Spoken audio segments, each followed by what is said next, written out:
الحمد لله رب العالمين والصلاة والسلام على سيد الأنبياء والمرسلين وعلى آله وأصحابه أجمعين. أما بعد فقد قال الله تبارك وتعالى في القرآن المجيد والفرقان الحميد: واتبع سبيل من أناب إليه ثم إلي مرجعكم فأنبئكم بما كنتم تعملون. آمنت بالله صدق الله مولانا العظيم. إن الله وملائكته يصلون على النبي يا أيها الذين آمنوا صلوا عليه وسلموا تسليما. درود پاک پڑھی. الصلاة والسلام عليك يا سيدي يا رسول الله وعلى آلك وأصحابك يا سيدي يا حبيب الله. الصلاة والسلام عليك يا سيدي يا شفيع المذنبين وعلى آلك وأصحابك يا سيدي يا رحمة للعالمين. بعد سند و صلات. معزز و مکرم سامعین و حاضرین، السلام علیکم ورحمۃ اللہ وبرکاتہ. معزز سامعین محترم، حضرت سیدنا علی بن عثمان المعروف داتا گنج بخش علی حجویری رحمۃ اللہ علیہ، آپ کی ذات والا صفات کی تعلیمات کے حوالے سے میں آج آپ کی کتاب سے چند معروضات آپ کے سامنے پیش کروں گا. دعا ہے اللہ تعالی ہم سب کو سن سنا کر عمل کی توفیق عطا فرمائے. حضرت داتا گنج بخش رحمۃ اللہ علیہ لوگ ہر جمعرات کو وہاں پر حاضری دیتے ہیں اور خراج عقیدت پیش کرتے ہیں، سال ثواب کرتے ہیں. لیکن داتا صاحب رحمۃ اللہ علیہ کی بہت ساری جو تعلیمات جو انہوں نے کتاب میں لکھی ہوئی ہیں اس سے لوگ ناآشنا ہیں. آپ کی وہ کتاب جو داتا صاحب نے اپنے قلم سے لکھی اور فارسی زبان میں لکھی، وہ فارسی زبان والی کتاب ہی میں آپ کے سامنے لے کر آیا ہوں، اور ان میں سے وہ لفظ میں پڑھ کر سناؤں گا جو داتا صاحب نے خود لکھے. ایک تو ہم اردو میں پڑھتے ہیں نا، تو تبرکاً ہم داتا صاحب کی وہ باتیں کتاب میں سے اور ان میں سے دیکھیں گے کہ داتا صاحب رحمۃ اللہ علیہ شیخ کامل بزرگ پیر و مرشد ولی اللہ کے کیا کیا شرائط بیان کرتے ہیں. اللہ کا ولی داتا صاحب کی نظر میں کون ہے؟ تو اس پر دو باتیں کہہ کے کشف المجوب میں سے پھر ہم آگے بات کا آغاز کرتے ہیں. اللہ کا ولی کون ہے؟ نبی کریم صلی اللہ علیہ وسلم سے پوچھا گیا، یا رسول اللہ صلی اللہ علیہ وسلم اللہ والے کون ہیں؟ حضور نے فرمایا اللہ والے وہ ہیں، نبی علیہ السلام نے فرمایا جو قرآن والے ہیں. اور دوسری حدیث میں فرمایا اللہ والے وہ ہیں اذا رؤوا ذکر اللہ، جب اس کو دیکھا جائے تو رب یاد آئے. یعنی ولی کی شرط یہ ہے کہ اس کو دیکھنے سے بندے کو رب کی یاد آ جائے. زبان سے بندہ اللہ اکبر سبحان اللہ، زبان چہرہ دیکھتے ساتھ ہی اللہ یاد آ جائے. یہ ہے پہلی شرط ولی اللہ کی جو نبی علیہ السلام نے بیان کی. اب داتا صاحب نے تو بڑی تفصیل کی ہے اس پر، وہ میں آگے عرض کرتا ہوں. تو داتا صاحب رحمۃ اللہ علیہ فرماتے ہیں کہ غزنی سے جب میں چلا تھا اپنے شیخ کے پاس، حضرت ابو الفضل ختلی داتا صاحب کے پیر و مرشد کا نام ہے. دنیا ان کو نہیں جانتی. آج دنیا میں داتا صاحب کا نام ہے تو اس کے پیچھے ان کے مرشد کی محنت و تربیت ہے. حالانکہ نسبی طور پر اب یہ بھی مسئلہ حل ہو گیا. جو لوگ کہتے ہیں جی سید ہی کی بندہ بیعت کر سکتا ہے اس کے علاوہ نہیں، اور کوئی سید غیر سید کا مرید نہیں بن سکتا. سب سے بڑی دلیل کہ داتا صاحب خود سید ہیں اور مرشد ابو الفضل ختلی سید نہیں ہے. کیوں داتا صاحب نے ان کی بیعت کی؟ کسی سید کے ہاتھ پہ کیوں نہیں مرید ہوئے؟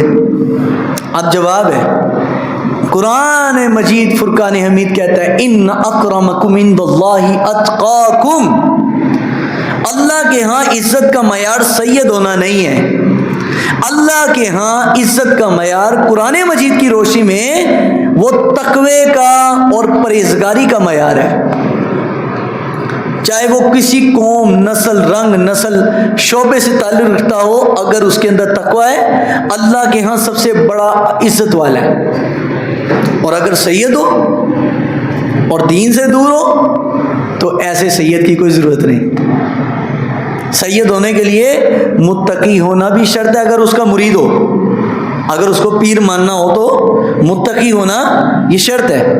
تو غوث حضور شیخ عبد القادر داتا صاحب رحمۃ اللہ علیہ ابو الفضل ختلی کے مرید رہے، اور داتا صاحب فرماتے ہیں میں نے اپنے مرشد کی 4 سال خدمت کی، ان کو وضو کروایا، ان کا مصلی بچھایا، ان کے کھانے کے برتن دھوئے، ان کے لیے بستر بچھاتا تھا، ایک غلام بن کر 4 سال داتا صاحب نے ان کی خدمت کی، اور پھر انہوں نے حکم دیا، علی، آپ کا نام علی تھا داتا صاحب کا، علی تم ایسا کرو ہندوستان چلے جاؤ، لاہور تشریف لے جاؤ، وہاں چلے جانا، اور وہاں پھر آپ کے پیر بھائی بھی تھے ان کی طرف بھیجا، لیکن اسی دن ہی ان کا انتقال ہوا جب داتا صاحب لاہور تشریف لائے۔ تو داتا صاحب رحمۃ اللہ فرمائے راستے میں ایک جگہ پر میرا جو ہے ٹھہرنا ہوا، ایک جگہ پر میں رکا اور وہاں ایک خانقاہ تھی۔ اچھا یہ داتا صاحب نے یہ کشف المحجوب میں یہ واقعہ بیان کیا باب الکرامات کے اندر، کرامت کے باب میں، کہ اللہ کے ولیوں کی کرامت کیا ہے۔ اب یہ کوئی کرامت نہیں تھی، یہ ایک عجیب معاملہ تھا۔ داتا صاحب کہتے کہ ایک وسوسے کا میں شکار تھا، بہت عرصے سے میرے دل کی ایک بات حل نہیں ہو رہی تھی، یعنی وہ بات بڑا میں تحقیق بھی کر رہا لیکن کہیں اطمینان نہیں۔ لیکن فرمایا کہ وہ دن آیا کہ ایک خانقاہ، ایک آستانے میں رکا، اور وہ آستانے میں ظاہری حلیے ان لوگوں کے صوفیوں والے تھے، شکل و صورت صوفیوں والی، پگڑیاں بھی، جبے کبے، اور فرمایا کہ مجھے انہوں نے خانقاہ آستانے کی اوپر والی چھت، پہلی منزل پہ انہوں نے کہا وہاں جا کے آرام کرو، اور ایک باسی سی روٹی میری طرف ایسے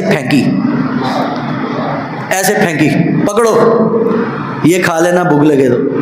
دیکھا کہ وہ پلی لگی ہوئی سبز ہوئی تھی روٹی۔ دادا صاحب فرماتے ہیں کہ ظاہراً مجھے تکلیف تھی لیکن دل میرا بڑا خوش تھا کہ علی جوہری آج موقع ہے، آج ان کے سامنے اپنا آپ نہیں ظاہر کرنا، جھک کے رہے، مٹ کے رہے، موت قبل ان تموت، نبی علیہ السلام نے فرمایا مرنے سے پہلے اپنے آپ کو مار لو۔ یہ مارنے سے پہلے مارنا کیا ہے؟ مٹا دے اپنی ہستی کو، گر تو کوئی مرتبہ چاہے کہ دانا خاک میں مل کر گلے گلزار ہوتا ہے۔ بندہ مٹتا ہے تو رب کی بارگاہ میں اٹھتا ہے۔ حضور داتا صاحب فرماتے ہیں کہ میں نے ضبط کیا، نہ اپنا سید ہونا ظاہر کیا، نہ اپنا حافظ ہونا ظاہر کیا، نہ اپنا عالم ہونا ظاہر کیا، نہ اپنا فقیر ہونا ظاہر کیا، کچھ بھی ظاہر نہیں کیا۔ ہم تھوڑے سے ہو نا، اوے تو جاندہ نہیں مینوں، ہم ایسے کہتے ہیں نا، لیکن داتا صاحب رحمۃ اللہ علیہ سید السادات، امام حسن کی اولاد میں سے داتا صاحب رحمۃ اللہ علیہ، وہ بڑا قریب کا دور ہے، تبا تابعین کے بعد داتا صاحب کا نمبر ہے، یعنی جو 3 بہترین زمانے نبی علیہ السلام نے فرمایا 350 سال تک تبا تابعین رہے، 350 تیسری چوتھی صدی کے آدھے تک نبی علیہ الصلوۃ والسلام کے زمانے کے بعد تبا تابعین رہے، صحابہ کے شاگردوں کے شاگرد۔ یہ داتا صاحب کا دور ہے، چوتھی صدی کی بات ہے۔ حضرت داتا صاحب رحمۃ اللہ فرماتے ہیں کہ میں ضبط کیے رکھا، اور وہ کھانا کھا رہے بڑا بہترین قسم کا، لبادہ درویشوں والا، صورت درویشوں والی، اندر دنیا بسی ہوئی ہے۔ حضور دادا صاحب فرماتے ہیں کہ کھانا کھا رہے، اس کے بعد انہوں نے کھانا بھی کھایا، مجھے باسی روٹی دی لیکن میں اسی کو تھوڑا تھوڑا بس اپنی بھوک مٹانے کے لیے کھاتا رہا، اور اس کے بعد انہوں نے کیا خربوزے کھائے اور اس کے چھلکے میرے اوپر پھینکے، مجھے حقیر سمجھا نا، حقارت کی نظر. اور اہل جنت کی بھی نشانی نبی علیہ السلام نے کیا بتائی تھی؟ سرکار دو عالم علیہ السلام نے فرمایا میں معراج پر گیا تو اللہ نے مجھے جنت دکھائی. تو صحابہ جانتے ہو جنت میں سب سے زیادہ تعداد کن لوگوں کی تھی؟ یہ نہیں فرمایا کہ سارے لوگ، فرمایا زیادہ بڑی تعداد کے لوگ وہ تھے جو دنیا میں دھتکارے جاتے، جو دنیا میں جن کو حقیر جانا جاتا تھا، جو پھر بھی عاجزی کرتے، ضبط کرتے، اپنا آپ ظاہر نہ کرتے، جھک کے رہتے. جنت میں اللہ نے سب سے زیادہ ان لوگوں کی تعداد رکھی، جو مطلب کہ جو مٹ کے رہے ان کو اللہ نے جنت میں سب سے بڑی تعداد میں ان کو رکھا. تو یہ وجہ ہے داتا صاحب رحمۃ اللہ علیہ کا یہ مقام مرتبہ ایسے نہیں آیا. اب یہ تھا الحب للہ والبغض للہ، اللہ کے لیے نفرت اور اللہ کے لیے محبت. یہ صوفیاء اور درویشوں کا ایک بنیادی اصول ہے کہ وہ ان کی نفرت بھی اللہ رسول کے لیے اور ان کی محبت بھی اللہ اور رسول کے لیے. مجھے بتائیں یار، دنیا بڑے بڑے جلسے کرنے ہو نا تو لالچ دیتی ہے 5000 روپیہ بھی دواں گے، چاول دی بریانی دی پلیٹاں بھی کھواواں گے، گاڑی پہ لے کر بھی جائیں گے، لے کر بھی آئیں گے، پھر بھی بندہ اکٹھا نہیں ہوتا. لیکن جب رسول اللہ صلی اللہ علیہ وسلم کی ختم نبوت کی باری ہے، لوگ اپنی جیب سے کرایہ لگا کے اپنی نوکریاں چھوڑ کر وہ سپریم کورٹ کے باہر کیا کر رہے تھے؟ یہ الحب للہ والبغض للہ کا یہی تصور ہے کہ اللہ رسول کے لیے محبت اور اللہ رسول کے لیے ہی نفرت. کوئی وہاں کوئی اپنے باپ دادے کی پراپرٹی کے لیے لوگ جمع نہیں ہوئے تھے کل اسلام آباد میں. وہ اس لیے کہ رسول اللہ صلی اللہ علیہ وسلم کی ختم نبوت کی حفاظت کے لیے اگر یہاں پر فیصلہ نہ ہو تو پھر ہم فیصلہ کریں گے کہ یہ پاکستان اللہ رسول کے نام پر بنا ہے اور یہاں سرکار کی ختم نبوت میں کوئی کمپرومائز نہیں ہو سکتا، ورنہ لوگ نہیں جمع ہوتے. تو داتا صاحب نے یہی تو ایک تصور پیش کیا ہے کہ تمہاری نفرت بھی اللہ رسول کے لیے اور محبت بھی اللہ رسول کے لیے. داتا صاحب فرماتے ہیں جب یہ میں نے تکلیف اٹھائی نا اللہ کے لیے تو اس کا فائدہ کیا ہوا؟ جو میرے دل میں وسوسہ تھا، ایک روحانی رکاوٹ بنی ہوئی تھی، اللہ نے وہ میرا مسئلہ حل کر دیا. مطلب کشف کے ذریعے سے وہ میرے اندر والا پردہ اٹھا اور مجھ پر حقیقت ظاہر ہو گئی. یہ جو لوگ کہتے ہیں کشف کیسے ملتا ہے، کشف ملنے کا طریقہ یہ ہے کہ اس سے پہلے اپنا آپ مٹانا پڑتا ہے. جب مٹاؤ گے تو پھر اندر کی آنکھ کھلے گی. جب ہم مٹے ہی نہیں ہیں، سجدے کر کر کے اگر ہمارے ماتھوں پر نشان بھی آ گئے لیکن دل نہ کبھی جھکا، سر تو جھک گیا اور دل نہ کبھی جھکا تو اس کی دل کی آنکھ نہیں کھلتی. سر کے ساتھ دل بھی جھکے مالک کے آگے کہ یا اللہ سر بھی جھکا ہے اور یہ میرے دل کی مرضی بھی تیرے اور تیرے نبی کے آگے جھکی ہے، تو پھر اللہ اندر کی آنکھ کھولتا ہے. اور اسی کشف المحجوب میں داتا صاحب رحمۃ اللہ علیہ نے ایک اور بات نقل کی بغض کے حوالے سے. نفرت، بغض کس وجہ سے، بغض کا کیا سٹینڈرڈ ہے، کب ہونا چاہیے، کیوں ہونا چاہیے، وجہ کیا ہے؟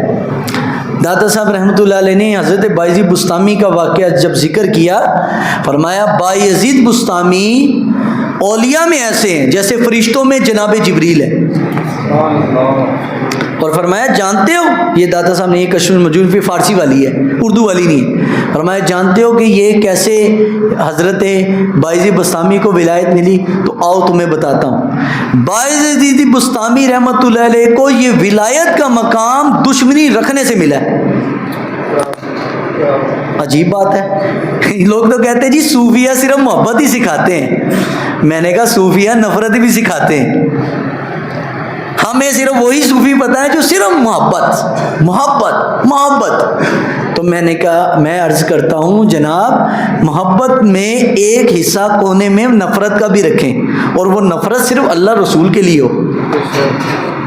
اب سنیے حضرت بایزید بستامی رحمۃ اللہ علیہ کے بارے میں جب تذکرہ کیا، فرمایا حضرت بایزید بستامی کو پتہ چلا کہ عراق کے ایک شہر میں کوئی بہت بڑے ولی اللہ آئے، اور فرمایا کہ بایزید بستامی رحمۃ اللہ علیہ 3 دن کا سفر طے کر کے اس علاقے میں عراق کے پہنچے کہ اللہ کے ولی کی زیارت، واہ بھائی واہ ولی اللہ آیا. اس زمانے میں جس زمانے میں برائی اتنی عام نہیں تھی، ہر بندہ ہی تقریباً ولی تھا، لیکن اس زمانے میں جب پتہ چلتا کہ کوئی ولی اللہ ہے، لوگ 3 دن کا پیدل سفر کر کے اس کی زیارت کرنے جاتے تھے، وہی اللہ کا ولی ہے۔ لیکن وہ خالی سنائی باتوں پر نہیں جاتے تھے، وہ دیکھتے تھے کہ اس ولی اللہ کا وضع قطع رسول اللہ کے دین کے مطابق بھی ہے کہ نہیں ہے۔ 3 دن کا سفر کر کے جب پہنچے، دیکھا جی یہ بزرگ ہیں، اور اس بزرگ کو دیکھا کہ وہ کعبے کی طرف منہ کر کے تھوک رہے تھے، ملے نہیں، 3 دن سفر کر کے واپس وہیں سے واپس گئے تو لوگوں نے کہا کتنی بے وقوف ہیں آپ، مل تو لیتے کم از کم۔ آپ نے فرمایا حضور نے ایسے بندے کے پیچھے نماز جائز قرار دی تھی جو کعبے کو تھوکے، تو میں اس کے پیچھے ولایت کو کیسے مان لوں؟ اس کے پیچھے نماز نہیں ہوتی۔ یہ حضور علیہ الصلوۃ والسلام نے اپنی زندگی مبارک میں ایک صحابی کو اس امامت سے منسوخ کیا تھا، اس وجہ سے کیونکہ وہ متقی لوگ تھے، تقوی والے لوگ تھے، اس زمانے میں سارے تقوی والے تھے، اس لیے حضور نے چاہا کہ اب اس زمانے میں جو نماز پڑھانے والا وہ بھی متقی ہو، تو نبی کریم صلی اللہ علیہ وسلم نے منسوخ کر دی۔ تو باعث بستامی کہتے ہیں میرے دل میں اس کے بارے میں نفرت تھی، رات کو سویا ہوں، خواب میں نبی علیہ السلام تشریف لائے اور حضور نے فرمایا بایزید تم نے میری سنت کی وجہ سے اس سے بغض رکھا؟ عرض کہ یا رسول اللہ میری اور کوئی وجہ نہیں تھی، میں تو اللہ کے لیے گیا تھا اس کی زیارت کرنے۔ فرمایا بایزید اس عمل کی وجہ سے اللہ نے تجھے مقام ولایت عطا کی ہے۔ تو باعث بستامی کو ولایت ان کے بغض رکھنے کی وجہ سے ملی ہے۔ اسلام خالی محبت نہیں، نفرت بھی سکھاتا ہے، لیکن کس سے؟ اللہ اور اس کے رسول کے لیے، اللہ اور اس کے رسول کے لیے۔ تو بعض لوگ کہتے ہیں نا یار مولوی بڑے گرم ہو جاتے ہیں، غصے میں آ جاتے ہیں، مولوی بڑا سخت فتویٰ دے دیتے ہیں۔ تو دیکھو اگر مولوی کا کسی نے باپ مارا ہو تو پھر اگر فتویٰ دے تو بات سمجھ آتی ہے۔ علماء کرام جو واقعی علماء کرام ہیں، وہ اگر حضور کے دین کے لیے غصے کا اظہار کریں، ناپسندیدگی کا اظہار کریں، جلال کا اظہار کریں، تو ان کا یہ جلال کرنا فقط اللہ اور اس کے رسول کے لیے ہوتا ہے۔ اور اس وجہ سے حضرت باعث بستامی کہتے ہیں مجھے اللہ نے یہ مقام آج جو دیا ہے وہ رسول اللہ کے دین کے مخالفین سے نفرت کی وجہ سے۔ بلکہ ملا علی قاری رحمۃ اللہ علیہ شرح فقہ اکبر میں کیا فرماتے ہیں؟ امام ابو حنیفہ کی کتاب ہے الفقہ الاکبر، اس کی شرح کیا ملا علی قاری رحمۃ اللہ علیہ نے۔ ملا علی قاری علیہ رحمہ فرماتے ہیں کہ جس شخص نے کفار کے کسی عمل کی تحسین کی، بہت اچھا کام کیا ہے، اور وہ کام اسلام کی تعلیمات کے خلاف ہو، تو فرمایا ایسا بندہ کافر ہو جاتا ہے، اس کے دل سے ایمان نکل جاتا ہے، کافر ہو جاتا ہے۔ تو ہم میں سے بہت سارے لوگ کہتے ہیں وہ ساڈے تو تے کافر ہی چنگے۔ او بھائی یہ جملہ کفریہ ہے۔ مسلمان دنیا کا گنہگار سے گنہگار مسلمان ہو، لیکن مسلمان کے ایمان کا وزن آپ کو معلوم ہے کہ حضور نے فرمایا من قال لا الہ الا اللہ داخل الجنہ، جس نے کلمہ پڑھ لی ہے نا، ایک پلڑے میں یہ کلمہ مسلمان کا ایمان رکھا جائے اور دوسرے پلڑے میں نبی علیہ السلام نے فرمایا ساری کائنات کو رکھ دیا جائے، مسلمان کے ایمان والا پلڑا پھر بھی وزنی ہے۔ لوگ کہتے ہیں کافر چنگے، اور میں کہا دو چیزیں ان کی، 2-4 چیزیں چنگی دیکھ کر تم اس کو چنگا کہہ رہے ہو، تم گویا کہ اپنے ایمان کو ہلکا جان رہے ہو۔ ان کی نظر میں مسلمان کا ایمان سب سے زیادہ وزنی ہے۔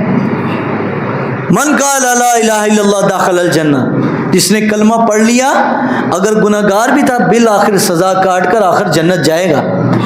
کافر سے یہ وعدہ نہیں ہے رب کا۔ تو باعث بستامی رحمۃ اللہ علیہ کا یہ واقعہ اور حضور داتا صاحب کا واقعہ ہمیں 2 ہی چیزیں بتا رہا ہے، الحب للہ والبغض للہ۔ اللہ کے ولی کی نشانی یہ ہے کہ اس اللہ کے لیے وہ محبت کرے گا اور اللہ کے لیے نفرت ہوگی اس کی۔ ذاتی اناد اور بغض نہیں رکھے گا. ذات کا مسئلہ آئے گا تو داتا صاحب کی طرح صبر کرے گا, اور جب دین کا مسئلہ آئے گا تو باعث بستامی کی طرح بغض رکھے گا. یہ دونوں چیزیں ہیں تصوف میں. ہم نے تصوف کو فقط ایک محبت کا ہی دین اور محبت کا ایک سلسلہ بنایا ہوا ہے. محبت ہے گناہ گار سے ہے, گناہ سے نہیں ہے. گناہ سے نہیں ہے کہ گناہ سے بھی آپ محبت کریں, کوئی بات نہیں, محبت ہے. ہر کام جائز ہے, ہر کام جائز نہیں ہے. اب داتا صاحب رحمۃ اللہ علیہ نے اولیاء کاملین کی کچھ نشانیاں بیان کی ہیں. آپ نے فرمایا کہ میں نے حضرت جنید بغدادی کی بات مجھ تک جو پہنچی ہے کہ حضرت جنید بغدادی فرمایا کرتے تھے. اب جنید بغدادی کون ہے جی؟ داتا صاحب کے پردادا پیر, داتا صاحب رحمۃ اللہ علیہ کے پردادا مرشد. داتا صاحب کے مرشد ابو الفضل ختلی, ان کے مرشد آگے شیخ ابو بکر شبلی, ان کے مرشد ہے جنید بغدادی, ان کے مرشد ہے داؤد طائی, ان کے مرشد ہے حسن بصری, اور ان کے مرشد ہے حضرت علی, اور ان کے مرشد ہے جناب رسول اللہ صلی اللہ علیہ وسلم. یہ شجرہ ہے داتا صاحب کا, یہ پورا شجرہ جاتا ہے. یعنی 6-7 واسطوں کے بعد داتا صاحب کا ہاتھ نبی علیہ السلام کے ہاتھ میں ہے. 6-7 واسطے ہیں ٹوٹل جو میں نے ابھی آپ کو گن کے دکھایا. ایک آدھا کم زیادہ ہوگا, لیکن یہ 6-7 ہی واسطے ہیں جو میں نے گنے, جو میرے ذہن میں اس وقت ان کا شجرہ موجود ہے. تو یہ داتا صاحب کا ہے طریقت کا شجرہ, یعنی وہ ان کے مرید, وہ ان کے مرید, وہ ان کے, وہ چلتے چلتے نبی علیہ السلام کے ہاتھوں میں ہاتھ. اب فرماتے ہیں میرے مرشد جنید بغدادی پردادا پیر, ان کی بات مجھ تک پہنچی. وہ فرماتے تھے جنید گویند التصوف مبنی علی 8 خصال. فرمایا جنید بغدادی فرماتے تھے تصوف 8 باتوں کا نام ہے. کتنی؟ نمبر 1 پر السخا, نمبر 1 پر سخاوت. ولی اللہ کنجوس نہیں ہوگا, ولی سخی ہوگا. نمبر 2 والرضا, اور وہ ہر حالت میں رب سے راضی ہوگا. یہ نہیں کہے گا یا اللہ تو اینجی کر دیندا تے چنگا سی, وہ کہے گا یا اللہ تیری رضا میں ہم راضی. نمبر 3 پر والصبر, تیسری چیز کوئی بھی مصیبت ہوگی اس پر صبر کرے گا. نمبر 4 والاشارہ, تیسری چیز, چوتھی چیز جو اللہ تعالیٰ اس کو عطا کرے گا وہ اشارات اور رموز میں بات کرے گا, کھل کے بات نہیں کرے گا, اشاروں میں بات کرے گا تاکہ اگلا بندہ سمجھ جائے. نمبر 5 وَلُبِسَ الصَّوْفِ, اور نرم و ملائم لباس نہیں پہنے گا, تکلیف میں رہے گا. نرم و ملائم لباس. وَالسِّيَاحَةِ, اور ایک جگہ مستقل نہیں رہے گا, گھومتا پھرتا رہے گا, کبھی یہاں کبھی وہاں کبھی وہاں, ایک جگہ نہیں رکے گا. اور والفقر, اور 7ویں چیز فرمایا فقر ہے. فقر, فقیری, عاجزی, انکساری, اللہ کے آگے مٹا ہوا بن کر رہے گا, اللہ کے آگے مٹا ہوا بنے. اب سخاوت کا کیا مطلب؟ فرمایا اس ولی کو سخاوت جو حاصل ہوگی, السخاء فل ابراہیم, سخاوت اس کو حضرت ابراہیم علیہ السلام کے فیوزات سے ملے گی. ابراہیم علیہ السلام سخی تھے نا, کنجوس نہیں تھے ہماری طرح. جیسے ہم نے مسجد کو خدمت کرنی ہو تو جناب جیب سے جڑا پاٹا نوٹ ہے سب تو چھوٹا نوٹ ہے تو وہ پانا ہے, بلکہ ولی اللہ وہ ہوتا ہے جو حضرت ابراہیم کی طرح سخاوت کرے. ابراہیم علیہ السلام ایک جگہ سے گزر رہے تو ایک بندے کو دیکھا اللہ کا ذکر کر رہا ہے, تو ابراہیم علیہ السلام کو دیکھ کر رک گیا. آپ نے کہا یار تو اللہ کا نام لے رہا ہے, مجھے بڑا مزہ آ رہا ہے سن کے, پھر ذرا اللہ کا نام تو سنا. کہا جی نہیں سناؤں گا میں. کہا نہیں سنا دے یار تو. کہا میں اگر اللہ کا نام میری زبان سے سننا ہے تو 100 اونٹ لوں گا. وہ اتنے درد بھرے انداز میں اللہ کا نام سناتا تھا کہ ابراہیم علیہ السلام بے ہوش ہو جاتے تھے اللہ کی محبت میں, جس کو ہم بولتے ہیں وجد کی کیفیت. یہ وجد اصل کہ رب کا نام سن کر جب اللہ کا نام لیا جاتا ہے تو کیا ہوتا ہے؟ زادتہم ایمانا وعلی ربہم یتوکلون. اللہ کا نام سن کر بندے کا ایمان اور زیادہ بڑھتا ہے، یہ قرآن کہہ رہا ہے، اور اللہ پر توکل اور بڑھتا ہے. انہوں نے کہا 100 اونٹ لے لے، مجھے اللہ کا نام سنا دے. 100 اونٹ دیے، پھر نام سنا. آپ کے پاس 100 بکریاں تھیں، وہ بھی دی. کہا یار پھر سنا. اللہ کا نام سننے، اب سن کہنے والا کہے گا یار پیسے مانگ رہے. او بھائی، وہ سننے والے کی نظر میں رب کے نام کی جتنی قدر ہے، وہ کہتا ہے اللہ کے نام کے برابر 100 اونٹ بھی نہیں ہو سکتے. 100 اونٹ دیے. تو اسی کو حضرت داتا صاحب نے فرمایا کہ ولی کی نشانی ہے السخا فل ابراہیم، کہ اس کے اندر سخاوت حضرت ابراہیم جیسی ہوگی. اور نمبر 2 وَأَمَّ الرِّضَا فَالْإِسماعیل، اور اللہ کی رضا میں راضی رہنا حضرت اسماعیل علیہ السلام کی طرح ہوگا.